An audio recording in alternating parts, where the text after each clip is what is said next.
Di hari pertunangan kami, di depan keluarga besar, calon suamiku malah membawa mantan pacarnya dan berkata, dia akan selalu jadi bagian dalam setiap proses hidupku. Kalau kamu keberatan, batalkan saja pernikahan kita. Seketika semua mata tertuju padaku, aku hanya diam, namun kurancang kejutan spesial untuknya. Sebelum ceritanya dimulai, silahkan tulis di kolom komentar dari daerah mana saja teman-teman yang menonton cerita ini. Jangan lupa like dan subscribe agar channel ini bisa semakin berkembang dan bisa mempersembahkan cerita yang lebih menarik lagi. Langit sore itu berwarna jingga sempurna, seolah ikut merestui hari bahagia Manda. Taman belakang rumahnya yang luas telah disulap menjadi sebuah negeri dongeng. Ratusan lampu gantung kecil berkelip di antara dahan-dahan pohon mangga, menebarkan cahaya hangat ke atas puluhan meja bundar yang terbalut kain satin berwarna krem. Wangi bunga sedap malam dan melati bercampur dengan aroma barbeku yang menggugah selera, menciptakan suasana yang intim sekaligus meriah. Seluruh keluarga besar dari pihak Manda dan Okan telah berkumpul, tawa dan obrolan mereka menjadi musik latar yang membahagiakan. Manda berdiri di dekat panggung kecil, gaun hijau dikenakannya menyapu lembut rumput di bawah kakinya. Ia merasa seperti melayang. Setiap detail acara lamaran ini adalah buah dari impiannya, buah dari diskusi panjang penuh tawa bersama Okan. Melihat semua berjalan begitu sempurna, hatinya membuncah oleh rasa syukur. Ia memandang berkeliling, matanya mencari sosok pria yang sebentar lagi akan menyematkan cincin di jari manisnya, mengikat janji suci di hadapan seluruh orang yang mereka cintai. Kamu terlihat sangat cantik, Nak. Suara lembut ibunya menyadarkannya dari lamunan. Sang ibu, dengan kebaya berwarna senada, merapikan sehelai rambut yang jatuh di pelipis Manda. Matanya berkaca-kaca, dipenuhi keharuan dan kebanggaan. Terima kasih, Bu, jawab Manda, menggenggam tangan ibunya yang mulai menunjukkan keriput halus. Semua ini tidak akan terjadi tanpa doa dan dukungan ibu. Kebahagiaanmu adalah kebahagiaan kami, sahut ayahnya yang gagah, berdiri di sisi lain Manda. Okan pria yang baik. Ayah lihat bagaimana cara dia memandangmu. Jaga baik-baik hubungan kalian. Pernikahan itu bukan hanya tentang cinta, tapi juga tentang saling menghargai. Nasihat itu meresap ke dalam hati Manda. Ia tahu itu. Selama 2 tahun menjalin hubungan, Okan selalu menunjukkan sisi terbaiknya. Dia penuh perhatian, ambisius, dan selalu bisa membuat Manda merasa menjadi satu-satunya wanita di dunia. Tentu, terkadang Okan bisa menjadi sangat keras kepala, tetapi Manda selalu menganggapnya sebagai bagian dari pesona dan ketegasannya. Satu-satunya bayangan gelap dalam hubungan mereka adalah masa lalu Okan dengan Anya, sebuah cerita tragis yang selalu membuat Okan diselimuti rasa bersalah yang mendalam. Pandangannya akhirnya menemukan Okan. Pria itu tampak luar biasa tampan dengan kemeja batik lengan panjang yang serasi dengan gaun Manda. Ia sedang berbicara dengan beberapa sepupunya, tertawa lepas. Namun, ada sesuatu yang sedikit mengganjal di mata Manda. Beberapa kali, di tengah tawanya, Okan tampak melirik ponsel di tangannya dengan cepat, seolah sedang menunggu sebuah pesan penting. Raut wajahnya akan berubah tegang selama sepersekian detik sebelum senyum itu kembali terpasang.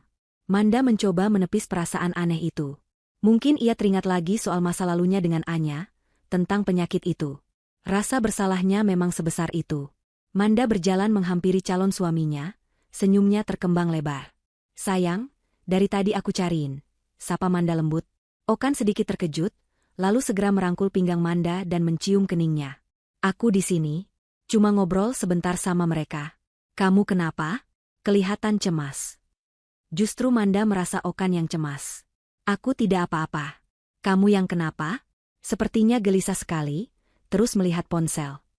Okan tertawa kecil, tawa yang terdengar sedikit dipaksakan. Bukan apa-apa. Cuma urusan kantor sedikit. Ada proyek yang lagi kejar tayang. Sudah, jangan pikirkan itu. Hari ini adalah hari kita. Okan memasukkan ponselnya ke dalam saku celana, seolah ingin membuktikan bahwa perhatiannya kini 100% tercurah untuk Manda. Manda pun tersenyum dan membiarkan dirinya percaya. Ia menyandarkan kepalanya di bahu Okan, kembali menikmati suasana pesta. Pembawa acara sudah naik ke atas panggung, suaranya yang hangat mulai membuka acara inti. Prosesi demi prosesi berjalan dengan hikmat. Sambutan dari ayah Manda yang penuh haru, dilanjutkan dengan sambutan dari ayah Okan yang penuh harapan. Hingga tibalah momen yang paling ditunggu. Okan berdiri di hadapan Manda. Ia mengambil kotak bludru berwarna merah dari saku jasnya, membukanya, dan memperlihatkan sebuah cincin berlian yang berkilau indah di bawah cahaya lampu. Dengan suara yang sedikit bergetar karena emosi, Okan mengucapkan kalimat-kalimat janji yang telah mereka siapkan bersama.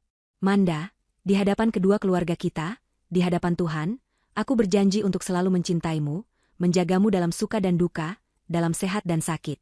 Maukah kamu menerima lamaranku dan menjadi pendamping hidupku selamanya? Air mata kebahagiaan mengalir di pipi Manda. Dengan suara mantap, ia menjawab, iya, aku mau. Tepuk tangan riuh membahana di seluruh taman, saat Okan menyematkan cincin itu di jari manis Manda. Rasanya pas sekali. Sempurna. Mereka berpelukan erat, dunia terasa menjadi milik mereka berdua. Kebahagiaan itu begitu nyata, begitu meluap, hingga Manda merasa tidak ada satu hal pun di dunia ini yang bisa merusaknya. Namun, ia salah besar. Tepat saat musik lembut kembali mengalun dan para tamu mulai menyalami mereka, sebuah sosok masuk dari gerbang taman. Seorang wanita dengan gaun sederhana berwarna pucat, rambut panjangnya tergerai lurus. Wajahnya cantik, tetapi terlihat letih dan rapuh. Langkahnya pelan, ragu-ragu, namun tujuannya jelas, panggung kecil tempat Manda dan Okan berdiri. Manda langsung mengenali wanita itu. Anya, hantu dari masa lalu Okan. Wanita yang menurut cerita Okan, harus mengakhiri hubungan mereka karena divonis menderita kanker ganas. Penyakit yang tidak hanya mengancam nyawanya, tetapi juga merenggut kesempatannya untuk memiliki keturunan. Okan selalu menyalahkan dirinya sendiri, merasa stres akibat perpisahan mereka adalah pemicu penyakit Anya. Rasa bersalah itulah yang menjadi rantai tak terlihat yang selalu mengikat Okan padanya. Musik berhenti. Obrolan para tamu mereda, berganti dengan bisik-bisik ingin tahu. Semua mata kini tertuju pada Anya yang sudah berdiri di kaki panggung. Okan, yang tadinya tersenyum bahagia, kini wajahnya menjadi kaku dan pucat. Genggaman tangannya di pinggang Manda mengendur. Dalam benaknya, hanya ada satu pikiran. Dia seharusnya tidak di sini, kondisinya lemah. Ini semua salahku. Okan, panggil Anya dengan suara lirih yang syarat akan penderitaan. Okan melepaskan pelukannya dari Manda. Ia turun dari panggung dan menghampiri Anya. Tanpa ragu, ia menggenggam kedua tangan wanita itu. Pemandangan itu seperti belati yang menusuk jantung Manda. Di hari lamarannya, di hadapan ratusan pasang mata, calon suaminya sedang menggenggam tangan wanita lain. Kamu seharusnya tidak di sini, Nya. Kondisimu belum pulih, kata Okan, suaranya terdengar cemas dan penuh rasa bersalah. Aku hanya ingin melihatmu bahagia, jawab Anya, matanya mulai basah. Hati Manda terasa diremas. Ini tidak benar. Semua ini terasa salah. Ayahnya sudah berdiri, wajahnya mengeras menahan amarah. Ibunya memegang lengan suaminya, mencoba menenangkan. Suasana yang tadinya penuh sukacita kini berubah menjadi tegang dan penuh tanda tanya. Okan kemudian berbalik, masih menggenggam satu tangan Anya. Ia menatap Manda yang berdiri mematung di atas panggung. Tatapannya bukan lagi tatapan cinta yang hangat, melainkan tatapan dingin yang menusuk, tatapan seseorang yang merasa sedang melakukan sebuah pengorbanan mulia. Seolah semua orang di sana tidak ada artinya. Seolah hanya ada mereka bertiga di dunia ini. Dengan suara yang keras dan jelas, agar semua orang dapat mendengarnya, Okan mengucapkan kalimat yang akan menghancurkan dunia Manda berkeping-keping. Manda, aku ingin kamu tahu. Anya akan selalu menjadi bagian dari setiap proses hidupku. Aku tidak akan pernah meninggalkannya dalam kondisinya yang seperti ini. Kalau kamu tidak suka dengan kenyataan ini, kalau kamu tidak bisa menerimanya, maka kita tidak usah menikah. Keheningan yang menyusul setelah kalimat itu begitu pekat, begitu berat, hingga terasa memekakan telinga. Waktu seolah berhenti berputar. Cincin di jari manis Manda tiba-tiba terasa begitu dingin dan berat, seperti sebuah borgol. Hening. Satu kata itu tidak cukup untuk menggambarkan kekosongan suara yang menyelimuti taman itu. Suara jangkrik di kejauhan, desau angin yang menggoyangkan dedaunan, bahkan detak jantung Manda sendiri seakan berhenti. Semua yang ada hanyalah tatapan. Ratusan pasang mata yang tadinya memancarkan kebahagiaan, kini berubah menjadi campuran dari rasa kaget, kasihan, bingung, dan penghakiman. Semua tatapan itu terasa seperti jarum-jarum tajam yang menusuk kulit Manda, menelanjanginya di depan umum. Ia bisa melihat wajah ibunya yang pucat pasi, bibirnya bergetar menahan tangis yang siap meledak. Di sampingnya, ayahnya berdiri kaku, rahangnya mengeras dan buku-buku jarinya memutih karena mengepalkan tangan begitu erat. Manda tahu, hanya penahanan diri luar biasa yang mencegah ayahnya melompat ke atas panggung dan menghajar pria yang baru saja mempermalukan putrinya. Keluarga Okan pun tak kalah terkejut. Ibu Okan menutup mulutnya dengan kedua tangan, matanya membelalak tak percaya pada kelakuan putranya sendiri. Ayah Okan hanya bisa menunduk. wajahnya memerah karena menanggung malu yang luar biasa. Dunia Manda berputar. Suara-suara di sekitarnya meredam menjadi dengungan tak berarti di telinganya. Fokusnya hanya tertuju pada satu titik, wajah Okan. Pria yang beberapa menit lalu berjanji akan mencintai dan menjaganya, kini berdiri di sana dengan angkuh dan merasa benar sendiri. Ada secercah keyakinan di matanya, keyakinan bahwa Manda akan luluh. Bahwa Manda, yang tahu cerita, tragis, Anya, akan tergerak oleh rasa kasihan dan menerima syarat mulia itu. Okan pikir ia sudah menang. Di samping Okan, Manda melihat Anya menunduk, memainkan peran sebagai wanita rapuh yang tersakiti. Namun, sepersekian detik sebelum Anya menundukkan kepalanya, Manda menangkapnya. Sebuah kilat kemenangan di mata Anya, sebuah senyum tipis yang nyaris tak terlihat, yang langsung dihapus. Dan di momen itulah, semuanya menjadi jelas bagi Manda. Perasaan tidak nyaman yang selama ini ia rasakan terhadap cerita Anya tiba-tiba mengkristal menjadi sebuah kecurigaan yang tajam. Ini bukan sebuah kebetulan. Ini adalah sebuah rencana. Rasa sakit yang tadinya menghantam dadanya seperti gelombang tsunami, tiba-tiba surut. Berganti dengan sesuatu yang lain. Sesuatu yang dingin, tajam, dan sangat jernih. Kemarahan. Bukan kemarahan yang meledak-ledak, melainkan kemarahan yang tenang dan membekukan. Ia sadar, apapun jawaban yang akan ia berikan, hidupnya tidak akan pernah sama lagi. Jika ia menolak, akan terjadi keributan besar. Jika ia menerima, ia akan mengorbankan harga dirinya seumur hidup. Ia butuh jalan keluar. Sebuah cara untuk menghentikan drama ini, untuk melarikan diri dari ratusan pasang mata yang menghakiminya. Ia butuh kendali. Dan dalam situasi di mana ia sama sekali tidak memiliki kuasa, satu-satunya kendali yang bisa ia ambil adalah atas responsnya sendiri.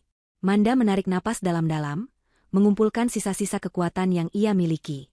Udara yang masuk ke paru-parunya terasa dingin, membantu menjernihkan pikirannya yang kalut.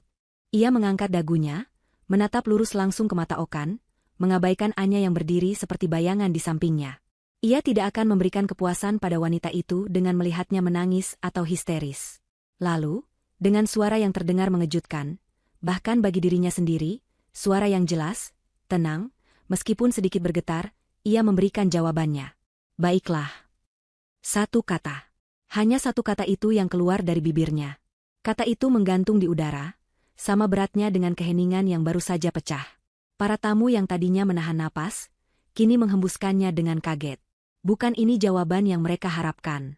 Okan tampak terkejut sesaat, sebelum senyum tipis penuh kemenangan tersungging di bibirnya. Ia berhasil. Ia mendapatkan semua yang ia inginkan.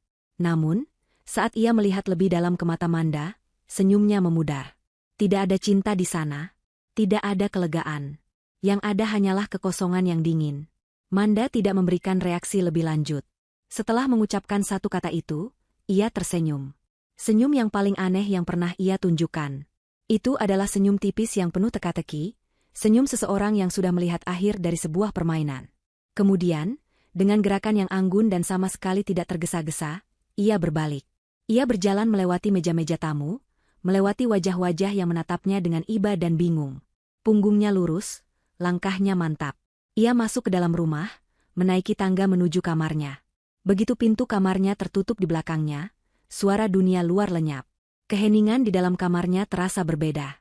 Ini adalah keheningan yang aman.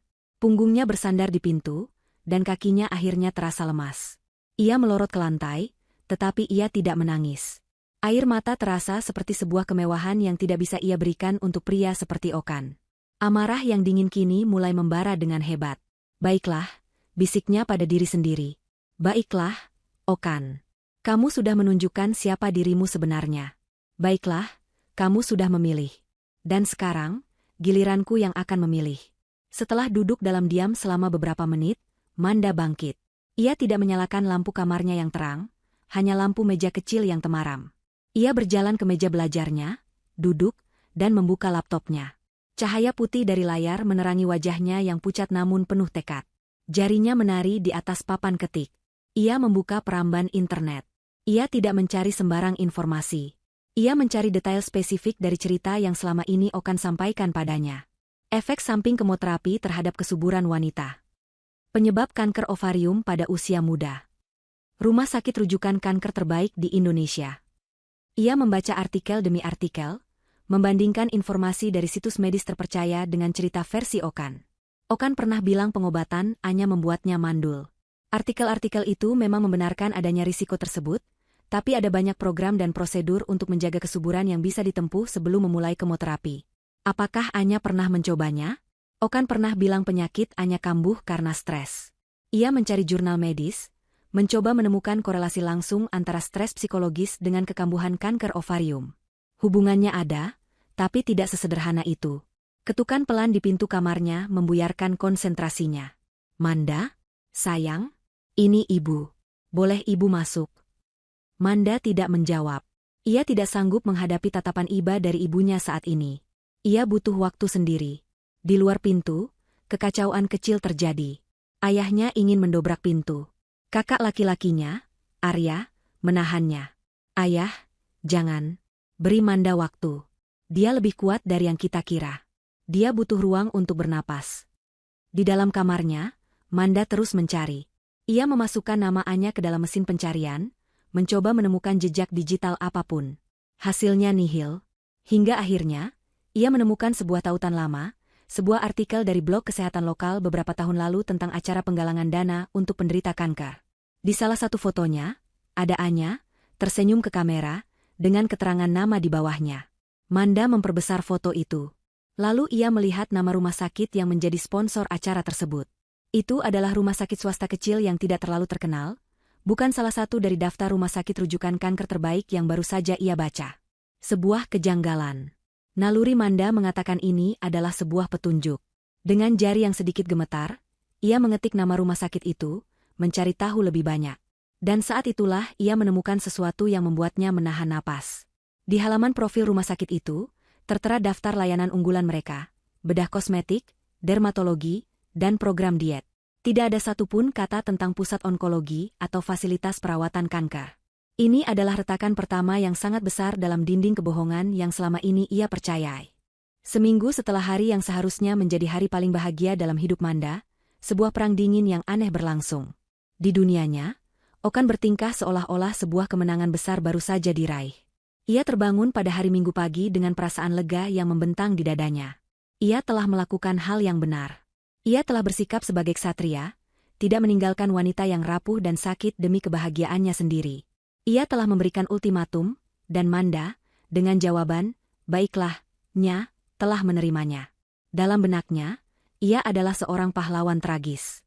Ia membayangkan bagaimana kelak orang-orang akan memuji keluhuran budinya. Seorang suami yang begitu setia kawan hingga bersedia merawat mantan kekasihnya yang sekarat. Pernikahannya dengan Manda akan menjadi sebuah monumen kebaikan hati. Tentu, Manda perlu sedikit waktu untuk beradaptasi. Wajar jika seorang wanita merasa cemburu. Tugasnya lah sekarang untuk membimbing dan mendidik Manda, agar calon istrinya itu bisa melihat situasi dari sudut pandangnya yang lebih mulia. Ponselnya terasa berat di tangan saat ia mulai mengetik pesan pertamanya untuk Manda pagi itu. Ia menghapus dan menulis ulang kalimatnya berkali-kali, mencari nada yang pas antara pengertian dan ketegasan. Selamat pagi, sayang. Aku tahu semalam pasti sangat berat untukmu. Aku minta maaf jika caraku menyampaikannya kurang tepat. Tapi percayalah, kebaikan hati kita untuk merawat Anya akan membawa berkah yang luar biasa bagi pernikahan kita nanti. Aku mencintaimu. Pesan itu terkirim.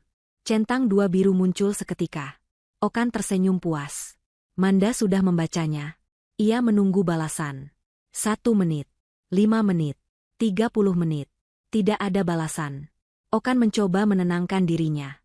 Manda mungkin masih butuh waktu. Di rumah Manda, suasana terasa begitu kontras. Rumah yang seminggu lalu dipenuhi tawa dan musik, kini diselimuti keheningan yang tebal. Manda memang telah membaca pesan dari Okan. Ia membacanya dengan ekspresi datar, lalu meletakkan ponselnya dalam mode senyap dan menaruhnya di laci meja. Ia tidak akan membiarkan manipulasi psikologis Okan mengganggu rencananya. Hari-hari berikutnya berlalu dengan pola yang sama. Setiap pagi, Okan akan mengirim pesan, penuh pengertian. Sayang, sudah sarapan? Jangan lupa jaga kesehatan ya. Nanti aku kirimkan beberapa pilihan warna untuk dekorasi gedung, coba kamu lihat mana yang paling kamu suka. Manda, aku baru bicara dengan Anya. Kondisinya sedikit menurun. Dia titip salam dan berterima kasih atas kebesaran hatimu. Lihat kan? Kamu sudah jadi malaikat untuknya. Kenapa kamu tidak balas pesanku? Apa kamu masih marah? Jangan biarkan emosi sesaat merusak semua yang sudah kita bangun. Sayang. Pernikahan kita tinggal sebentar lagi. Setiap pesan itu dibaca oleh Manda, dan setiap pesan itu pula yang semakin menguatkan tekadnya. Ia melihat dengan jelas topeng kepahlawanan yang sedang dikenakan Okan. Pria itu tidak peduli pada perasaannya. Ia hanya peduli pada citra dirinya sendiri. Sementara Okan sibuk dengan drama monolognya, Manda bergerak dalam senyap. Ia mengadakan rapat keluarga di ruang tengah. Ibunya duduk dengan mata yang masih sembab, ayahnya menatap kosong dengan amarah yang tertahan, dan kakaknya, Arya, duduk di samping Manda, tatapannya tajam dan siap mendukung apapun keputusan adiknya. Manda, katakan pada ayah apa yang harus ayah lakukan. Ayah akan datangi rumahnya sekarang juga dan menghajar anak kurang ajar itu, kata ayahnya, suaranya bergetar. Jangan, Yah, jawab Manda dengan tenang. Kalau kita pakai emosi, kita yang akan terlihat salah. Mereka akan memutarbalikkan fakta, bilang kita keluarga yang kasar dan tidak punya hati. Aku tidak akan membiarkan mereka menang dengan cara itu. Lalu kita harus diam saja. Nak, setelah dia menginjak-injak harga dirimu dan keluarga kita di depan semua orang, sahut ibunya, air matanya kembali mengalir. Manda menggenggam tangan ibunya. Kita tidak akan diam, Bu. Kita akan melawan. Tapi dengan cara yang cerdas. Manda kemudian menjelaskan rencananya. Tidak akan ada drama, tidak ada caci maki. Yang akan ia lakukan adalah sebuah pembatalan yang profesional dan terstruktur. Ia akan memperlakukan pembatalan pernikahan ini layaknya sebuah pembatalan kontrak bisnis yang gagal. Arya tersenyum tipis, bangga melihat ketegaran dan kecerdasan adiknya. Ayah dan ibunya, meskipun masih diliputi emosi, setuju untuk mengikuti rencana Manda. Mereka melihat kilat baja di mata putri mereka, dan mereka tahu Manda bisa diandalkan. Maka, dimulailah pekerjaan Manda. Ia mengubah kamarnya menjadi sebuah pusat komando. Ia membuka laptopnya dan membuat sebuah dokumen spreadsheet baru. Kolom pertama, nama vendor. Kolom kedua, total biaya. Kolom ketiga, uang muka yang dibayar. Kolom keempat, pembayar. Kolom kelima, kebijakan pembatalan. Satu persatu ia mengisi daftar itu. Gedung pertemuan, catering, dekorasi, fotografi dan video, gaun pengantin, musik, undangan, souvenir. Tangannya bergerak dengan cepat dan pasti. Ia membuka riwayat transaksi rekening banknya, mencari setiap bukti transfer yang pernah ia lakukan. Sebagian besar uang muka memang ia yang membayarnya, karena penghasilannya lebih stabil dibandingkan Okan yang seringkali boros. Okan hanya membayar sebagian kecil, itu pun setelah berkali-kali Manda ingatkan. Semua bukti itu ia kumpulkan, ia pindai, dan ia lampirkan dalam sebuah folder digital yang rapi. Ia mulai menelepon para vendor. Suaranya terdengar profesional dan tenang, seolah ia sedang mengurus acara kantor, bukan pernikahannya sendiri yang hancur berantakan. Selamat siang, dengan vendor fotografi Prestigio, saya Manda. Saya ingin menanyakan perihal kebijakan pembatalan untuk acara saya tanggal 12 November. Selamat pagi, Budian dari dapur catering. Mohon maaf sebelumnya, dengan berat hati saya harus membatalkan pesanan untuk acara saya. Bisakah Ibu jelaskan berapa persen dari uang muka yang bisa dikembalikan? Beberapa vendor menunjukkan simpati, beberapa lainnya bersikap kaku sesuai prosedur. Manda menghadapi semuanya dengan kepala dingin. Ia mencatat setiap detail, setiap potensi kerugian, dan setiap kemungkinan pengembalian dana. Ia bekerja seperti mesin, menekan semua rasa sakit dan kecewa jauh ke dalam lubuk hatinya. Ia tidak punya waktu untuk bersedih. Saat ini adalah waktunya untuk bertindak. Di ujung minggu ketujuh, saat Okan mulai frustrasi karena pesannya tak kunjung dibalas, ia memutuskan untuk mengubah taktik. Ia mulai menelepon. Panggilan pertamanya langsung ditolak oleh Manda. Panggilan kedua, ketiga, keempat, bernasib sama. Amarah mulai menjalari dirinya. Siapa Manda berani mengabaikannya seperti ini? Setelah semua pengorbanan yang ia lakukan, Okan akhirnya mengirim pesan terakhir. Kali ini nadanya berubah menjadi ancaman terselubung. Manda, angkat teleponku. Atau aku akan datang ke rumahmu, dan kita selesaikan ini di depan orang tuamu. Jangan membuat masalah ini jadi lebih rumit. Manda membaca pesan itu. Ia tersenyum tipis. Terlambat, Okan.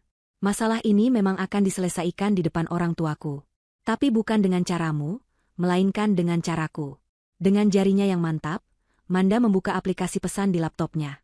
Ia telah merancang sebuah undangan digital sederhana namun sangat formal. Latar belakangnya putih bersih, dengan tulisan berwarna hitam yang tegas. Ia memasukkan daftar penerima, orang tua Okan, paman dan bibi dari kedua belah pihak yang menjadi panitia inti, dan tentu saja, Okan sendiri. Jari Manda berhenti sejenak di atas tombol, kirim. Inilah titik di mana tidak ada lagi jalan untuk kembali. Ia menarik napas, lalu menekannya. Di apartemennya, Okan sedang mondar-mandir dengan gelisah saat ponselnya berbunyi. Sebuah notifikasi pesan grup masuk. Ia membukanya dengan malas. Mengira itu hanya obrolan tidak penting dari grup alumni. Tapi kemudian matanya membelalak. Nama grup itu adalah Keluarga Besar Mandas Okan. Dan pesan di dalamnya adalah sebuah undangan. Dengan hormat, kami mengundang Bapak Ibu Saudara I untuk hadir dalam rapat pembubaran panitia pernikahan Mandah Okan yang akan diselenggarakan pada hari tanggal Sabtu, 14 Oktober 2025. Waktu, pukul 19 WIB. Tempat, kediaman keluarga Bapak Wijoyo, ayah Manda. Agenda, laporan pertanggungjawaban dan penyelesaian administrasi. Atas perhatiannya, kami ucapkan terima kasih. Pengirim, Manda Wijoyo.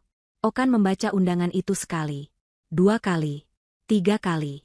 Jantungnya berdebar kencang, bukan karena cinta, tapi karena amarah dan rasa terhina yang luar biasa. Rapat pembubaran? Penyelesaian administrasi?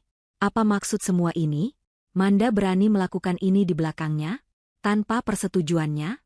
Topeng kepahlawanan yang ia kenakan selama seminggu penuh tiba-tiba retak dan hancur berkeping-keping. Ia menyambar kunci mobilnya, kemarahan membakar setiap inci dirinya. Permainan Manda sudah berakhir.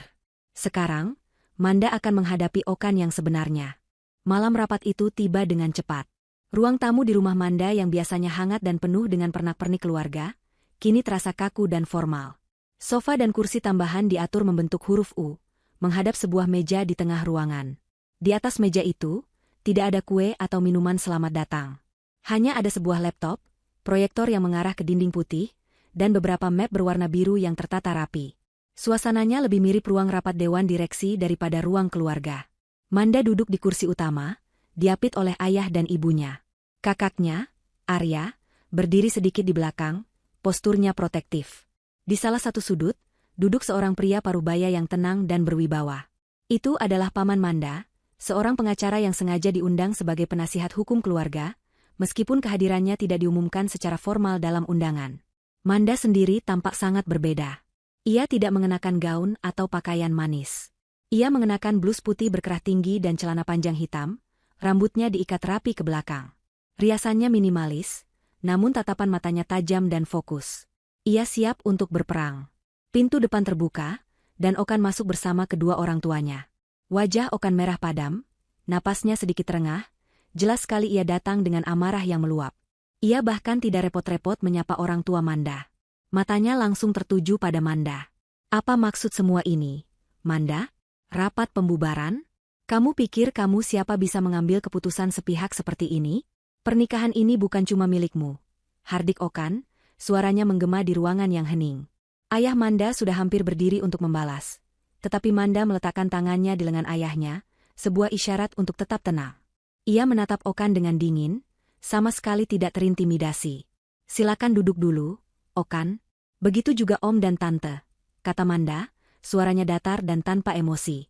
Aku mengundang kalian ke sini untuk menyelesaikan semuanya dengan cara yang baik dan terstruktur, bukan untuk berteriak-teriak. Sikap tenang Manda yang tak terduga itu membuat amarah Okan sedikit meredup, berganti menjadi kebingungan. Dengan enggan, ia dan orang tuanya duduk di kursi yang berhadapan langsung dengan Manda. Pertarungan tatapan mata pun terjadi. Manda tidak membuang waktu. Ia menyalakan laptop dan proyektor. Sebuah tabel spreadsheet langsung terpampang di dinding. Seperti yang tertera di undangan, agenda kita malam ini adalah penyelesaian administrasi terkait rencana pernikahan kita yang tidak akan dilanjutkan. Manda memulai presentasinya, suaranya jelas dan profesional. Di layar, kalian bisa lihat rincian semua biaya yang telah dikeluarkan sejauh ini. Totalnya adalah 180 juta rupiah untuk uang muka gedung, catering, dekorasi, dan lain-lain. Ibu Okan tersentak. 180 juta? Bukankah kita sepakat untuk berbagi biaya? Tentu, Tante, jawab Manda dengan sopan. Ia mengklik tetikusnya, dan sebuah diagram lingkaran muncul di layar, menunjukkan porsi pembayaran. Warna biru mendominasi diagram itu. Dan ini adalah rincian siapa yang membayar uang muka tersebut. Sebesar 150 juta, atau 83%, dibayarkan dari rekening saya. 30 juta sisanya, atau 17%, dibayarkan oleh Okan. Semua bukti transfer sudah saya siapkan di dalam map ini.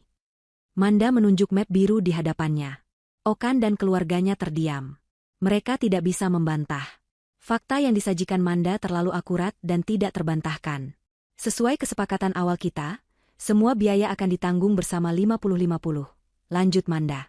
Karena pembatalan ini terjadi akibat tindakan sepihak dari pihak Okan, maka secara etika dan logika, seluruh kerugian finansial seharusnya menjadi tanggung jawab pihak yang menyebabkan pembatalan. Tunggu dulu, potong Okan dengan kasar. Siapa yang bilang batal? Kamu yang membuat drama ini jadi besar. Aku sudah bilang aku akan tetap menikahimu. Jawabanmu waktu itu, baiklah, ingat? Manda menatap Okan lekat-lekat. Aku menjawab, baiklah, untuk mengakhiri drama memalukan yang kamu ciptakan di depan semua orang, bukan untuk menyetujui syarat gilamu. Pernikahan adalah tentang 2 orang, Okan. Bukan 3. Karena kamu tidak bisa menawarkan pernikahan yang eksklusif untuk kita berdua, maka pernikahan itu batal. Kata-kata Manda telak. Ayah Okan berdeham, mencoba mengambil alih situasi. Manda, sudahlah. Jangan bicara soal uang. Itu tidak elok. Kita ini keluarga. Seharusnya masalah ini bisa diselesaikan baik-baik. Okan hanya apa, Om? Hanya mempermalukan saya dan keluarga saya? Hanya memberikan pilihan antara menerima wanita lain atau dibatalkan di depan umum? Potong Manda, kali ini suaranya sedikit menajam. Saya setuju, ini harus diselesaikan baik-baik. Dan cara yang paling baik adalah dengan menyelesaikan semua tanggung jawab yang ada. Manda kemudian berdiri. Ia berjalan ke sebuah meja kecil di sudut, mengambil kotak bludru merah dari dalam tasnya. Ia kembali ke meja utama dan meletakkan kotak itu di hadapan Okan. Ini, katanya sambil mendorong kotak itu ke seberang meja. Cincung. Aku kembalikan. Aku tidak berhak atas barang ini lagi. Okan menatap kotak itu dengan nanar. Ini adalah simbol kekalahannya. Rasa malunya semakin menjadi-jadi. Dan sekarang, lanjut Manda, kembali duduk, aku menuntut hakku. Sesuai kesepakatan, pihakmu masih memiliki utang sebesar 60 juta rupiah kepadaku untuk menyeimbangkan porsi pembayaran uang muka menjadi 50-50. Mengingat sebagian besar uang muka tidak bisa kembali karena pembatalan mendadak, aku rasa ini adalah jalan tengah yang paling adil. 60 juta? Ibu Okan memekik pelan. Kami tidak punya uang sebanyak itu sekarang. Kamu ini materialistis sekali, Manda. Aku tidak menyangka kamu serendah ini, mengungkit masalah uang. Seru Okan, mencoba menyerang Manda secara pribadi karena ia sudah kalah telak dalam argumen logika. Manda sudah menduga serangan ini akan datang. Ia tersenyum tipis, senyum yang sama misteriusnya seperti di hari lamaran. Baiklah, katanya pelan, mengulangi kata saktinya. Kalau begitu, lupakan sejenak soal uang. Aku akan mempertimbangkan untuk tidak mempermasalahkan kerugian finansial ini. Tapi dengan satu syarat. Okan dan keluarganya menatapnya dengan curiga, namun ada secercah harapan di mata mereka. Manda mencondongkan tubuhnya sedikit ke depan. Suaranya menjadi lebih pelan, namun setiap katanya terdengar sangat jelas dan menusuk. Jika aku memang harus menerimanya sebagai bagian permanen dari hidup kita, dan jika aku harus melupakan semua kerugian ini, maka aku menuntut transparansi penuh. Aku ingin melihat semua rekam medis Anya yang asli dan lengkap. Hasil lab, hasil pindai, diagnosis resmi dari dokter spesialis onkologi, riwayat kemoterapi, semuanya. Sebagai calon anggota keluarga yang kelak akan ikut merawatnya, aku rasa aku punya hak penuh untuk mengetahui kondisinya secara detail agar aku bisa memberikan dukungan yang paling tepat untuknya. Keheningan total kembali menyelimuti ruangan itu.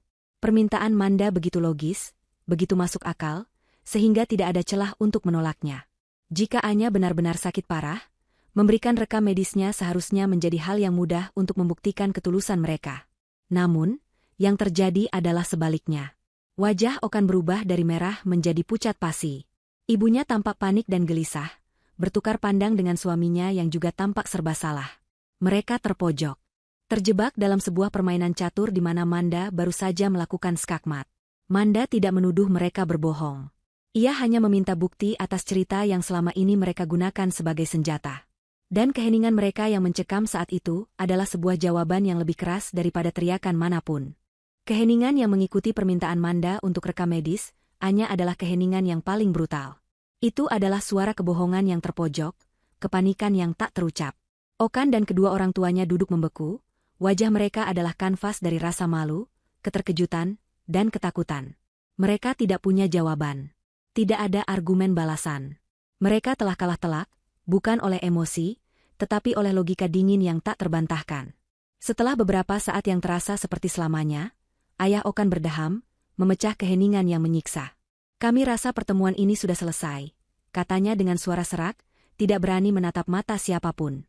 Ia bangkit, diikuti oleh istrinya yang pucat dan Okan yang tampak hancur.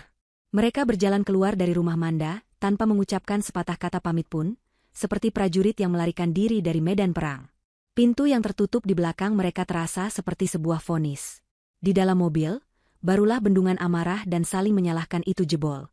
Ini semua gara-gara kamu, bentak ayah Okan pada putranya. Kebodohanmu menghancurkan nama baik keluarga. Untuk apa kamu melakukan sandiwara memalukan itu? Aku hanya mencoba melakukan hal yang benar, balas Okan, suaranya meninggi. Aku pikir Manda akan mengerti. Mengerti? Mengerti apa? Bahwa putraku lebih memilih membela seorang pembohong daripada menghargai calon istrinya, hardik ibunya. Sekarang apa yang akan kita katakan pada Manda? Kita tidak mungkin bisa memberikan rekam medis itu. Okan menyandarkan kepalanya di jendela mobil, membiarkan dinginnya kaca meredakan kepalanya yang terasa panas. Ia merasa terkhianati, bukan hanya oleh Manda, tetapi juga oleh Anya. Ia telah membangun sebuah narasi kepahlawanan di kepalanya, dan Manda baru saja meruntuhkannya hingga menjadi debu. Manda bukan lagi wanita lembut dan penurut yang ia kenal. Ia telah berubah menjadi ahli strategi yang dingin dan sangat berbahaya. Merasa terpojok dan putus asa, Okan melakukan hal yang biasa dilakukan orang-orang yang kalah dalam argumen. Ia mencoba memenangkan perang opini. Malam itu juga, ia dan Anya menyusun rencana serangan balasan. Bukan di ruang tamu, melainkan di dunia maya, tempat kebenaran bisa dibengkokkan dan simpati bisa direkayasa. Okan membuka akun media sosialnya. Ia mengunggah sebuah foto hitam putih dirinya yang sedang menatap keluar jendela dengan ekspresi sendu. Di bawahnya, ia menulis sebuah kutipan puitis yang penuh makna ganda. Terkadang, cinta yang paling besar adalah tentang melepaskan. Bukan karena berhenti peduli, tapi karena kamu sadar ada hal-hal yang tidak bisa dipaksakan. Semoga kamu menemukan bahagiamu. Unggahan itu langsung dibanjiri komentar. Teman-temannya yang tidak tahu cerita lengkapnya segera memberikan dukungan. Sabar ya, bro, tulis seseorang. Yang kuat, Okan. Wanita yang baik akan mendapatkan pria yang baik, tulis yang lain. Dalam sekejap, Okan berhasil melukis dirinya sebagai korban yang berhati besar. Anya tidak mau ketinggalan. Ia mengunggah sebuah foto lama tangannya yang terpasang selang infus di sebuah klinik, sebuah foto dari saat ia demam berdarah bertahun-tahun lalu. Fotonya diberi filter redup agar terlihat lebih dramatis. Keterangan fotonya lebih menusuk. Aku tidak pernah meminta penyakit ini. Aku juga tidak pernah meminta untuk dicintai. Tapi saat seseorang tulus berjuang untukmu, hargailah. Karena tidak semua orang punya hati untuk memahami pengorbanan sejati. Terima kasih sudah kuat untukku, oh. Kedua unggahan itu bekerja seperti sihir. Mereka menciptakan sebuah narasi di mana Manda adalah pihak antagonis yang kejam. Seorang wanita yang tidak punya hati nurani, karena meninggalkan tunangannya yang sedang berjuang merawat cinta masa lalunya yang sekarat. Beberapa teman Manda bahkan mulai meneleponnya, bertanya dengan ragu-ragu apakah berita itu benar. Manda melihat semua drama itu dari layar ponselnya. Ia melihat kebohongan yang sedang mereka rajut, ia membaca komentar-komentar yang menyudutkannya. Ada sedikit rasa sakit, tetapi rasa itu segera tertutup oleh perasaan muak. Ia tidak akan turun ke level mereka. Ia tidak akan membalas dengan unggahan sindiran atau klarifikasi yang penuh emosi. Ia memilih senjata yang paling kuat, keheningan yang bermartabat. Ia mematikan notifikasi media sosialnya dan fokus pada apa yang benar-benar penting, menyelesaikan semua urusan pembatalan dan merencanakan langkah selanjutnya dalam hidupnya. Namun, Manda tidak berjuang sendirian. Ia memiliki pahlawan tak terduga yang tidak bisa tinggal diam. Rina, sepupu Manda, adalah orang yang merekam hampir seluruh acara lamaran itu dengan ponselnya. Ia memiliki bukti paling otentik dari apa yang sebenarnya terjadi. Sejak drama di media sosial dimulai, tangannya sudah gatal ingin mengunggah video itu. Aku tidak tahan lagi, Bu, kata Rina pada ibunya, yang juga merupakan bibi Manda. Mereka memfitnah Manda habis-habisan. Mereka membuatnya seolah-olah dia monster yang tidak punya perasaan. Padahal kita semua lihat dengan mata kepala sendiri bagaimana Okan mempermalukannya. Jangan ikut campur, Rina. Nanti masalahnya malah semakin besar. Biarkan Manda yang menyelesaikannya, nasihat ibunya dengan cemas. Justru karena Manda terlalu baik untuk melawan, makanya kita yang harus membelanya, bantah Rina.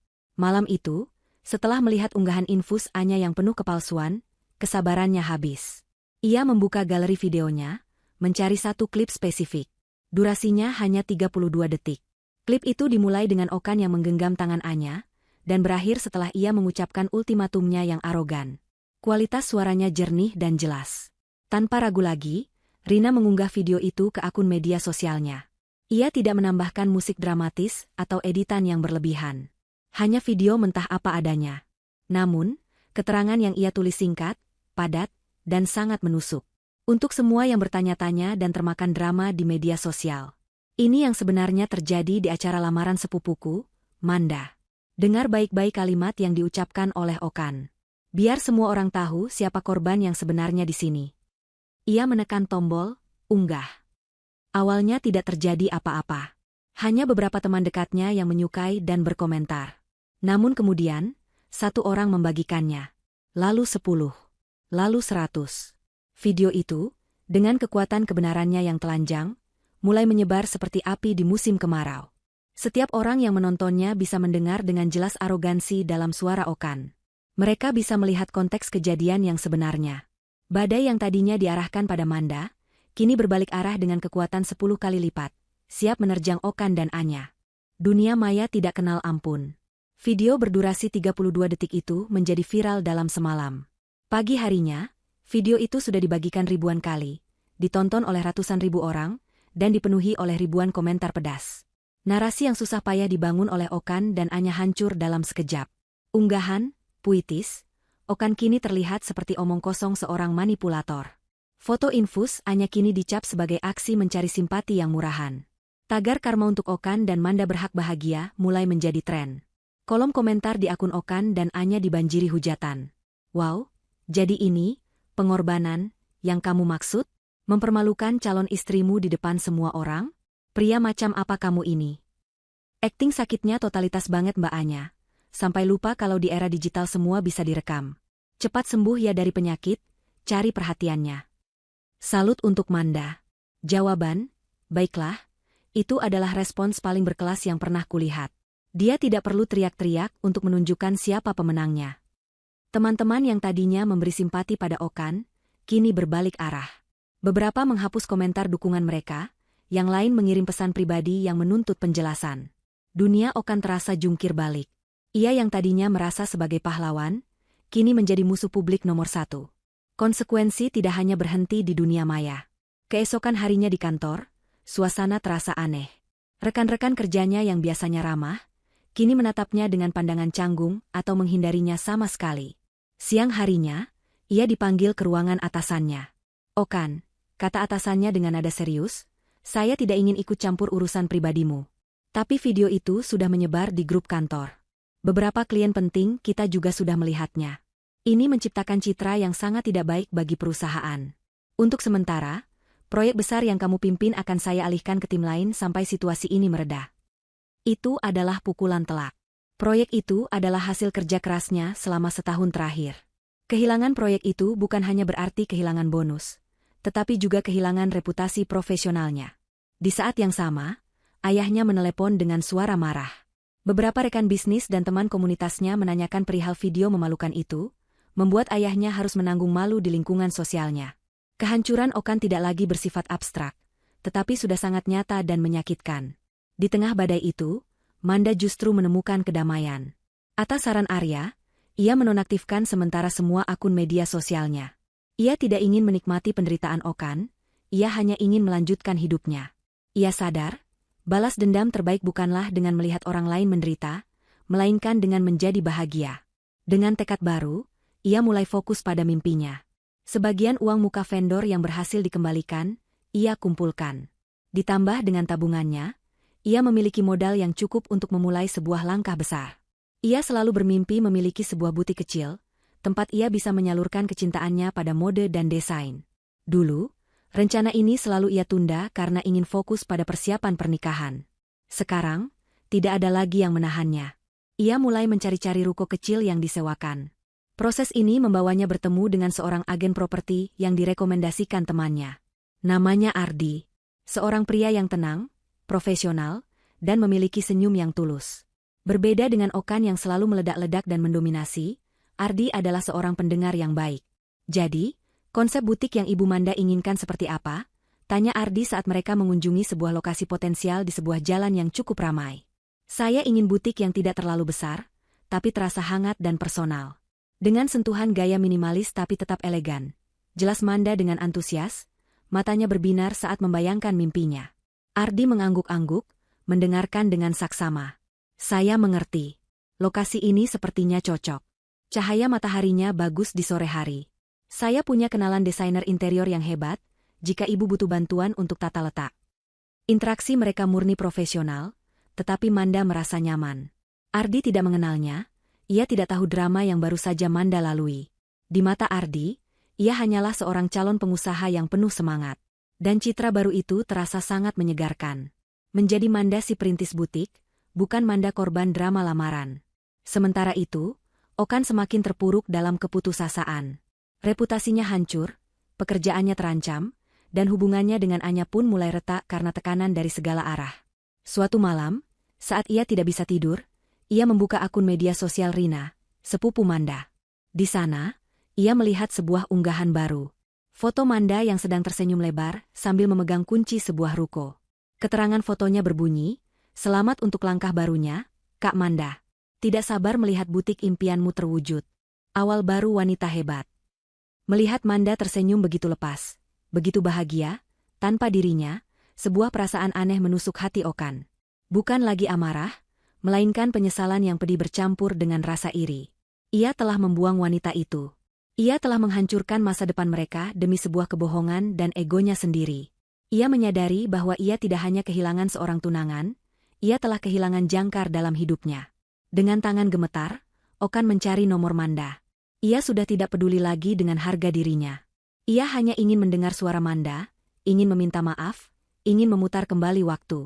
Ia mencoba menelepon, tetapi panggilannya langsung dialihkan. Putus asa, ia mengetik sebuah pesan singkat, pesan yang sangat berbeda dari semua pesan arogannya seminggu yang lalu. Manda, tolong angkat. Kita perlu bicara. Aku salah. Pesan singkat Okan yang penuh permohonan itu tidak pernah mendapat balasan. Manda membacanya, merasakan secercah emosi yang aneh, bukan kasihan, melainkan sebuah penegasan bahwa keputusannya adalah benar. Ia lalu menghapus utas percakapan itu dan kembali fokus pada dunianya yang baru. Sementara Manda sibuk memilih warna cat untuk dinding butiknya dan berdiskusi dengan Ardi tentang tata letak rak pajangan, dunia Okan dan Anya justru mulai runtuh dari dalam. Kemenangan semu yang mereka rasakan setelah acara lamaran itu, kini terasa seperti racun yang bekerja lambat. Badai di media sosial telah mengubah mereka menjadi paria. Mereka tidak bisa lagi pergi ke kafe atau pusat perbelanjaan favorit, tanpa mendapatkan tatapan sinis atau bisikan-bisikan tajam. Fantasi menjadi pasangan heroik yang melawan dunia kini, telah digantikan oleh kenyataan pahit sebagai pasangan manipulatif yang dikucilkan. Tekanan ini mulai menggerogoti fondasi hubungan mereka yang memang sudah rapuh. Masalah pertama adalah uang. Dengan proyek besarnya yang dialihkan, Okan tidak hanya kehilangan bonus yang ia andalkan, tetapi juga semangat kerjanya. Ia menjadi murung dan mudah tersinggung. Di saat yang sama, gaya hidup Anya sama sekali tidak berubah. Ia masih menuntut makan malam di restoran mahal, membeli tas baru, dan merengek meminta biaya untuk perawatan kesehatan alternatif yang ia klaim dapat mengurangi stresnya. Aku butuh uang untuk sesi akupunktur dan spa relaksasi, Okan. Dokter bilang stres ini bisa memicu sel kankernya aktif lagi, kata Anya suatu sore, sambil menunjukkan brosur sebuah spa mewah. Lagi, sahut Okan dengan nada letih. Bulan ini kamu sudah 3 kali ke spa, Nya. Kita harus berhemat. Kondisi di kantor sedang tidak bagus. Wajah Anya yang tadinya manis langsung berubah masam. Berhemat? Jadi sekarang kamu mau mengorbankan kesehatanku demi uang? Dulu kamu janji akan melakukan apa saja untukku. Apa semua itu bohong? Argumen seperti ini menjadi menu sehari-hari. Anya sangat lihai memainkan kartu, korban sakitnya, dan Okan, yang rasa bersalahnya sudah mendarah daging, seringkali akhirnya mengalah. Namun, benih kecurigaan yang ditanam oleh Manda di malam rapat itu mulai tumbuh. Setiap kali Anya mengeluh sakit setelah mereka bertengkar, atau setiap kali ia menolak saat Okan menawarkan untuk menemaninya ke dokter spesialis, sebuah alarm kecil berbunyi di benak Okan. Retakan semakin besar saat masalah eksternal ikut campur. Suatu hari, Okan menerima telepon dari nomor tak dikenal. Suara di seberang terdengar tegas dan dingin. Itu adalah agen penagih utang dari sebuah bank. "Selamat siang, apa saya bicara dengan Bapak Okan? Kami menghubungi Anda terkait tunggakan kartu kredit atas nama saudari Anya. Karena nomor kontak beliau tidak bisa dihubungi dan alamat Anda terdaftar sebagai alamat korespondensi, kami terpaksa menghubungi Anda." Okan mengerutkan kening. "Tunggakan? Tunggakan untuk apa?" "Total tunggakan sebesar 75 juta rupiah, Pak. Terdiri dari beberapa transaksi di klinik bedah estetika dan sebuah biro perjalanan mewah tahun lalu." Dunia Okan seakan berhenti berputar. Bedah estetika? Perjalanan mewah? Tahun lalu? Ia mencoba mengingat-ingat. Tahun lalu adalah masa-masa di mana Anya mengaku kondisinya sedang sangat buruk. Masa di mana ia harus menjalani serangkaian pengobatan intensif yang membuatnya harus beristirahat total. Bagaimana mungkin ia melakukan semua itu? "Pasti ada kesalahan," kata Okan dengan suara bergetar. "Dia sedang sakit parah tahun lalu. Data kami menunjukkan transaksi dilakukan di Swiss pada bulan September, Pak. Untuk pembelian paket wisata dan beberapa barang mewah," jawab si penagih dengan nada datar. Setelah menutup telepon, Okan duduk terdiam. Kepalanya pening. Swiss. Bulan September. Ia ingat betul, pada bulan September tahun lalu, Anya menangis padanya di telepon, mengatakan bahwa dokter menyarankan perawatan khusus di luar kota yang sangat mahal, dan ia tidak tega membebani Okan. Okan, yang merasa sangat bersalah, mentransfer 20 juta rupiah ke rekening Anya untuk membantu biaya pengobatan itu. Jadi uang itu ia gunakan untuk berlibur? Kecurigaan itu kini berubah menjadi sebuah kebutuhan mendesak untuk mencari kebenaran. Malam itu, saat Anya sedang pergi keluar untuk bertemu dengan kelompok dukungan sesama penderita kanker, sebuah alasan yang kini terdengar sangat sumbang di telinga Okan, ia melakukan sesuatu yang belum pernah ia lakukan sebelumnya. Ia mulai menggeledah apartemen Anya. Ia membuka laci meja riasnya, lemari pakaiannya, tumpukan majalah di bawah tempat tidur. Awalnya ia tidak menemukan apa-apa. Hanya tumpukan bon belanja dan kosmetik mahal. Okan hampir menyerah, merasa dirinya paranoid. Namun kemudian, matanya tertuju pada sebuah kotak sepatu tua yang tersimpan di bagian paling atas lemari. Kotak itu tampak tidak pada tempatnya di antara tas-tas bermerek. Dengan jantung berdebar kencang, ia menurunkan kotak itu. Debu tipis menyelimutinya. Ia membukanya. Di dalamnya, bukanlah sepatu, melainkan setumpuk dokumen yang tersimpan di dalam sebuah map plastik bening. Tangannya gemetar saat ia mengeluarkan isi map itu. Dokumen pertama yang ia lihat adalah sebuah surat keterangan sakit. Kop suratnya memang dari sebuah klinik, tetapi dokter yang menandatanganinya adalah seorang dokter umum, bukan spesialis onkologi. Diagnosis yang tertulis pun sangat umum dan tidak spesifik. Di belakang surat itu, terselip sebuah bukti transfer bank. Pengirimnya adalah Anya, dan penerimanya adalah dokter umum tersebut. Jumlahnya sangat besar. Itu bukan biaya konsultasi. Itu adalah uang tutup mulut. Lembar berikutnya membuat darah Okan seakan berhenti mengalir. Itu adalah salinan laporan bank milik Anya. Ia melihat aliran dana masuk dan keluar. Ia melihat transfer 20 juta darinya, dan beberapa hari kemudian, ada penarikan dalam jumlah besar di sebuah penukaran mata uang asing. Lalu, ada serangkaian tagihan kartu kredit dari Jenewa, Swiss. Hotel bintang 5, restoran mewah, butik desainer. Di bagian paling bawah tumpukan dokumen itu, tersimpan sesuatu yang paling menyakitkan. Sebuah buku catatan kecil. Di dalamnya, Anya menulis semua kebohongannya. Rencananya, bagaimana cara memanipulasi rasa bersalah Okan. Ada satu kalimat yang digarisbawahi dengan pulpen merah, seolah menjadi moto hidupnya. Pria bodoh yang merasa bersalah adalah tambang emas yang tak akan pernah kering. Okan terduduk lemas di lantai. Suara bising kota dari luar jendela seakan lenyap. Yang terdengar hanyalah suara napasnya yang memburu dan kertak giginya yang bergemeletup. Semuanya bohong. Penyakit itu, penderitaan itu, ketidakmampuannya memiliki anak. Semuanya adalah sebuah sandiwara raksasa yang telah ia percayai selama bertahun-tahun. Sandiwara yang telah membuatnya kehilangan segalanya. Sandiwara yang membuatnya membuang satu-satunya wanita yang tulus mencintainya, Manda. Rasa sakit, amarah, dan penyesalan yang luar biasa menghantamnya secara bersamaan. Ia bukan seorang pahlawan. Ia adalah orang paling bodoh di dunia. Ia telah menjadi pion dalam permainan licik seorang wanita penipu. Wajah Manda yang tenang saat meminta rekam medis itu terlintas di benaknya. Manda pasti sudah curiga sejak awal. Betapa bodohnya ia yang justru memarahi Manda saat itu. Tiba-tiba, ia mendengar suara kunci dimasukkan ke dalam lubang pintu depan. Anya sudah pulang. Okan bangkit perlahan, tangannya masih memegang buku catatan kecil itu. Wajahnya dingin dan kosong. Pertunjukan akan segera berakhir. Dan ia akan menjadi orang yang menurunkan tirainya. Pintu apartemen terbuka. Anya masuk sambil bersenandung kecil, menenteng sebuah kantong belanja dari butik ternama. Wajahnya tampak ceria, sama sekali tidak menunjukkan raut wajah seseorang yang baru saja menghadiri pertemuan dukungan yang emosional. "Sayang, aku pulang. Coba tebak aku beli apa?" Kalimatnya terhenti saat ia melihat Okan berdiri di tengah ruang tamu. Ruangan itu remang-remang, hanya diterangi oleh lampu dari koridor. Okan berdiri diam seperti patung, dan di kakinya, tergeletak isi dari kotak sepatu rahasianya. Ekspresi Anya langsung berubah. Senyumnya lenyap, matanya membelalak ngeri. Kantong belanja yang dipegangnya jatuh ke lantai dengan suara gedebuk pelan. "Okan, apa yang kamu lakukan?" tanyanya, suaranya bergetar. Okan tidak langsung menjawab. Ia hanya mengangkat buku catatan kecil di tangannya. "Aku sedang membaca sebuah cerita yang sangat menarik, Nya," katanya dengan suara yang anehnya tenang, suara yang kosong dari semua emosi. Cerita tentang seorang pria bodoh dan tambang emasnya. Wajah Anya menjadi pucat pasi. Ia tahu, permainannya sudah berakhir. Tapi refleks pertamanya adalah berbohong. "Itu bukan apa-apa. Itu cuma tulisan iseng. Kamu salah paham." "Salah paham?"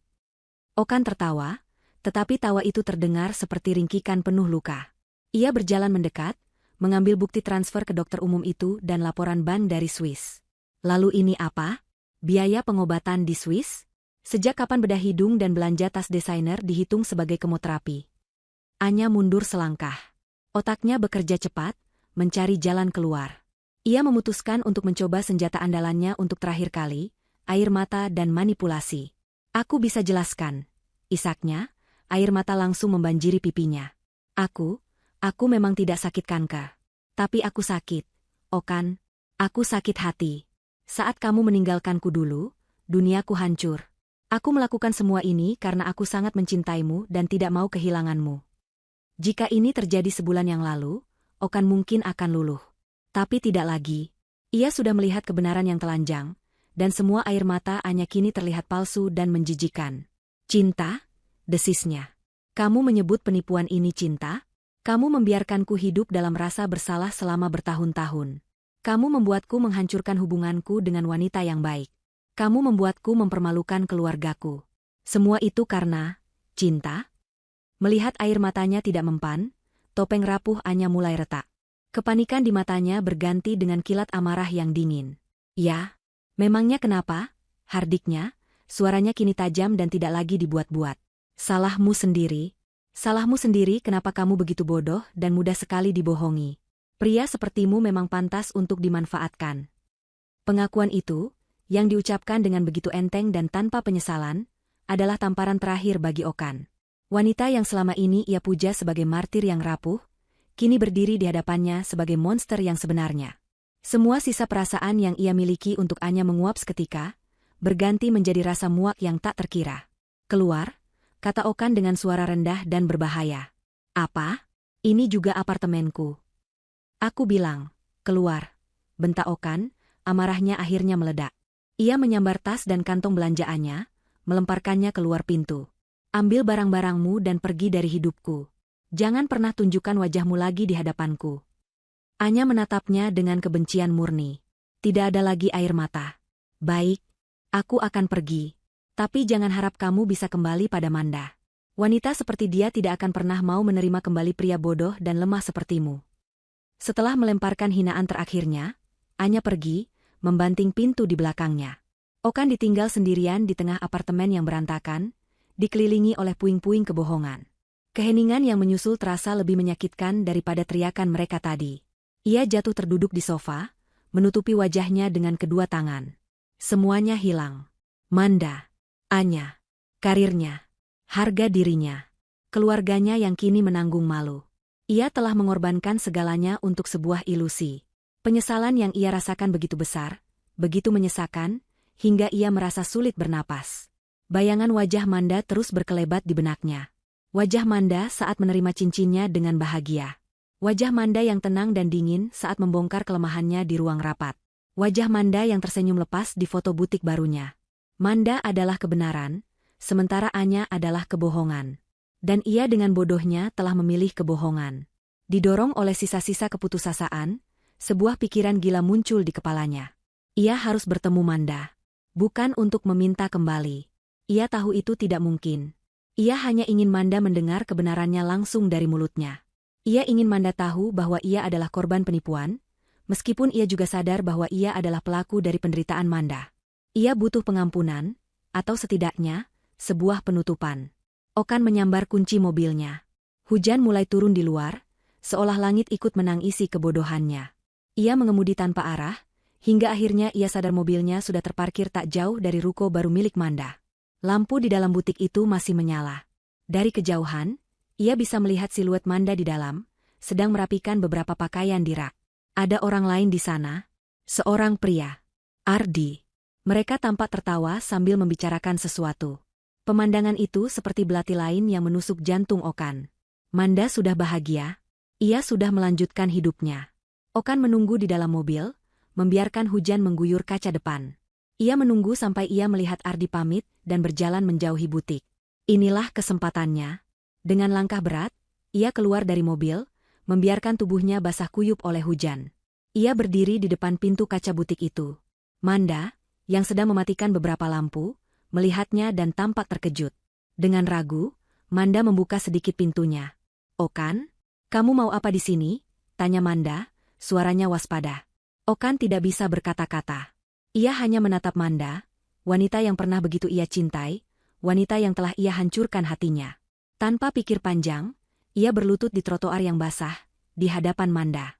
"Manda, maafkan aku," rintihnya, air hujan bercampur dengan air mata di wajahnya. "Aku dibohongi, men. Semua tentang Anya, penyakitnya, semuanya bohong. Aku tahu aku salah. Aku bodoh. Tapi tolong, kamu harus percaya padaku." Tepat saat Okan menumpahkan semua pengakuan dan penyesalannya, sebuah payung terbuka di atas kepala Manda. Ardi telah kembali. Rupanya ia hanya pergi ke mobil untuk mengambil payung yang tertinggal. Ia menatap Okan yang berlutut dan basah kuyup dengan tatapan bingung, lalu beralih ke Manda yang berdiri kaku. "Manda, kamu tidak apa-apa?" tanya Ardi dengan suara tenang dan protektif. "Siapa pria ini?" Hujan turun semakin deras, menciptakan tirai tipis antara dunia di dalam butik yang hangat dan trotoar yang dingin dan basah. Untuk sesaat, Manda hanya bisa menatap Okan yang berlutut di hadapannya. Pria yang pernah menjadi pusat dunianya, kini terlihat begitu asing dan menyedihkan. Pakaian mahalnya basah kuyup dan menempel di tubuhnya, rambutnya lepek, dan wajahnya adalah topeng penderitaan yang kacau. Di sebelahnya, Ardi berdiri dengan tenang, payung di tangannya menjadi satu-satunya pelindung di tengah badai kecil itu. Pertanyaan Ardi yang sederhana, "Siapa pria ini?" menggema di benak Manda, menggarisbawahi betapa jauh Okan telah terlempar dari hidupnya. Manda menarik napas pelan, mengusir sisa-sisa keterkejutan. Ia tidak merasakan gelombang amarah, atau bahkan percikan cinta lama. Yang ia rasakan hanyalah sebuah kelelahan yang mendalam, dan keinginan kuat untuk mengakhiri bab ini selamanya. Ia menoleh pada Ardi, memberinya senyum kecil yang menenangkan. "Tidak apa-apa, Ar. Bisa tolong tunggu sebentar di dalam? Aku hanya perlu menyelesaikan satu urusan terakhir," katanya lembut. Ardi menatapnya, mencari keraguan atau ketakutan di mata Manda. Saat ia tidak menemukan apapun selain ketegasan, ia mengangguk. "Tentu. Aku di dalam kalau kamu butuh apa-apa." Ia menyerahkan payung itu pada Manda dan melangkah masuk ke dalam butik, memberikan mereka ruang, namun tetap berada dalam jangkauan. Kini hanya ada mereka berdua. Manda memegang payung itu, sebagian besar menaungi dirinya, dan sebagian kecil menaungi kepala Okan yang masih tertunduk. Sebuah gestur kemanusiaan terakhir, bukan cinta. "Berdirilah, Okan," kata Manda, suaranya tenang tanpa getaran. "Kamu tidak perlu berlutut." Okan mendongak, matanya yang merah dan putus asa mencari pengampunan di wajah Manda. Manda, aku bersumpah. Aku tidak tahu. Aku benar-benar percaya padanya. Aku bodoh. Aku tahu aku bodoh. Aku percaya padamu, potong Manda. Kalimat itu membuat Okan tertegun. Secercah harapan menyala di dadanya. Kamu percaya? Iya, lanjut Manda, tatapannya tidak goyah. Aku percaya kamu dibohongi oleh Anya. Aku percaya kamu adalah korban dari manipulasi liciknya. Tapi, Okan, itu tidak mengubah apapun. Harapan di mata Okan meredup secepat ia menyala. Apa maksudmu? Kalau kamu tahu aku juga korban? Kebohongan Anya adalah masalahnya sendiri. Jelas Manda, suaranya setajam dan sejernih kristal. Tapi keputusan yang kamu ambil di hari lamaran itu, di hadapan keluargaku, keluargamu, dan semua teman kita, itu adalah 100% pilihanmu. Anya tidak memegang pistol di kepalamu saat kamu mengucapkan ultimatum itu. Dia tidak menulis naskah untukmu. Kamulah yang memilih untuk mempermalukanku. Okan mencoba membantah. Tapi aku melakukannya karena aku merasa bertanggung jawab atas penyakitnya. Aku. Dan disitulah letak masalah terbesarmu, Okan, kata Manda, nadanya kini beralih dari penjelasan menjadi sebuah diagnosis yang tajam. Kamu tidak memilihku bukan karena kamu dibohongi, tapi karena kamu lemah. Kamu begitu terobsesi dengan citra dirimu sebagai pahlawan yang berkorban, sehingga kamu rela mengorbankan wanita yang nyata-nyata ada di sampingmu. Kamu lebih memilih lari ke dalam drama masa lalu yang semu daripada bekerja keras membangun masa depan yang jujur dan nyata bersamaku. Pilihanmu bukan antara aku dan Anya. Pilihanmu adalah antara hubungan yang sehat dan egomu sendiri. Dan kamu memilih egomu. Setiap kata Manda adalah sebuah paku yang menancap tepat di jantung kebenaran yang selama ini coba Okan hindari. Ia tidak bisa membantah. Tidak ada lagi yang bisa ia katakan. Semua alasan yang ia siapkan di kepalanya terdengar, seperti rengekan anak kecil di hadapan analisis Manda yang dewasa dan menusuk. Aku minta maaf. Hanya itu yang bisa keluar dari bibirnya yang bergetar. Manda mengangguk pelan. Aku tahu. Dan aku sudah memaafkanmu, Okan. Sudah lama. Aku memaafkanmu bukan agar kamu bisa merasa lebih baik. Aku memaafkanmu agar aku bisa merasa lebih baik. Agar aku bisa melepaskan semua beban dan amarah dari hatiku. Agar aku bisa tidur nyenyak di malam hari tanpa memikirkanmu lagi. Pengampunanku adalah untuk kedamaianku sendiri, bukan untuk memberimu kesempatan kedua. Ia mundur selangkah, menciptakan jarak yang lebih tegas di antara mereka. Aku harap kamu bisa belajar dari semua ini. Aku harap kamu bisa memaafkan dirimu sendiri suatu hari nanti, dan menjadi pria yang lebih baik. Tapi perjalananmu itu bukan lagi urusanku. Aku sudah menemukan kebahagiaanku sendiri. Dengan itu, Manda berbalik. Ia berjalan meninggalkan Okan yang masih terpaku di tempatnya. Ia melangkah kembali ke ambang pintu butiknya yang terang, tempat Ardi menunggunya dengan tatapan penuh pengertian. Manda melangkah masuk ke dalam kehangatan itu, lalu ia menarik pintu kaca yang berat itu hingga tertutup. Okan mendongak tepat pada waktunya untuk mendengar suara yang paling menghancurkan di dunia. Suara klik pelan dari kunci yang diputar. Pintu itu kini terkunci. Manda telah secara harfiah dan kiasan menutup pintu untuknya. Ia tetap berlutut di sana untuk waktu yang lama, membiarkan hujan yang dingin mengguyur tubuhnya. Dari balik pintu kaca yang berembun, ia bisa melihat siluet Manda dan Ardi yang sedang berbicara. Ia melihat Manda tertawa kecil, sebuah tawa yang sudah lama tidak ia dengar. Tawa yang dulu menjadi miliknya. Ia telah kehilangan segalanya. Bukan karena Anya telah menipunya, tetapi karena ia sendiri yang telah memilih jalan ini. Ia sendirian di tengah hujan, di luar pintu kebahagiaan yang telah ia buang dengan tangannya sendiri. 1 tahun berlalu. Waktu, seperti biasanya, adalah hakim yang paling adil. Ia membagikan ganjaran dan konsekuensi dengan takaran yang sangat pas kepada setiap tokoh dalam drama yang telah usai itu. Nasib Anya adalah yang pertama menemui titik terendahnya. Setelah diusir oleh Okan, kebohongannya yang spektakuler menjadi konsumsi publik. Kisahnya tidak hanya viral di media sosial, tetapi juga diangkat oleh beberapa portal berita online. Puncaknya adalah ketika dokter umum yang pernah ia suap, karena takut izin praktiknya dicabut, memutuskan untuk bekerja sama dengan pihak berwajib dan melaporkan Anya atas tuduhan penipuan dan pemalsuan dokumen. Okan, dalam usahanya mencari semacam penebusan, juga memberikan kesaksian yang memberatkan. Anya dinyatakan bersalah. Ia tidak dipenjara, tetapi hukumannya adalah ganti rugi finansial yang sangat besar kepada dokter tersebut dan juga Okan. Ia harus menjual apartemen dan semua barang mewahnya. Namun, hukuman terberatnya bukanlah dari pengadilan, melainkan dari masyarakat. Ia dicap sebagai penipu ulung. Wajah cantiknya kini menjadi simbol kelicikan. Tidak ada lagi pria kaya yang mau mendekatinya, tidak ada lagi teman yang percaya padanya. Ia hidup dalam keterasingan, terus-menerus dihantui oleh reputasinya yang hancur. Karmanya adalah ia yang selalu hidup dari memanipulasi kepercayaan orang lain, kini menjadi orang yang tidak akan pernah bisa dipercaya lagi oleh siapapun. Sementara itu, Okan sedang menjalani hukumannya sendiri, sebuah hukuman yang ia ciptakan dari penyesalannya. Ia pindah kerja ke perusahaan yang lebih kecil, di posisi yang jauh di bawah jabatannya dulu. Ia harus menjual mobilnya untuk membantu membayar utang-utang yang sempat menumpuk. Namun, kerugian materi tidak ada apa-apanya dibandingkan dengan kerugian batin. Setiap hari ia hidup dengan bayang-bayang kebodohannya. Ia menjadi pria yang pendiam dan penyendiri. Hubungannya dengan keluarganya merenggang, masih dibayangi oleh rasa malu dan kekecewaan. Sesekali, saat jam makan siang, ia akan berjalan melewati area ruko tempat butik Manda berada. Ia tidak pernah berani mendekat. Ia hanya akan berdiri di seberang jalan, mengamati dari kejauhan. Ia melihat butik yang dinamai Mekar, itu selalu ramai oleh pelanggan. Ia melihat papan nama yang elegan, pajangan di etalase yang selalu berganti dan terlihat indah. Terkadang, ia melihat Manda melalui jendela kaca, sedang melayani pelanggan dengan senyum ramah atau sedang tertawa bersama para pegawainya. Ia melihat Manda yang bersinar, Manda yang mandiri, Manda yang utuh tanpa dirinya. Pemandangan itu adalah pengingat abadi dari kebahagiaan yang telah ia sia-siakan. Itulah karmanya, menjadi penonton seumur hidup dari kebahagiaan yang seharusnya menjadi miliknya. Dan Manda, ia benar-benar mekar. Butiknya sukses melampaui ekspektasinya. Ia tidak hanya menjual pakaian, tetapi juga menjual kepercayaan diri dan inspirasi. Kisahnya yang sempat viral justru menjadi daya tarik.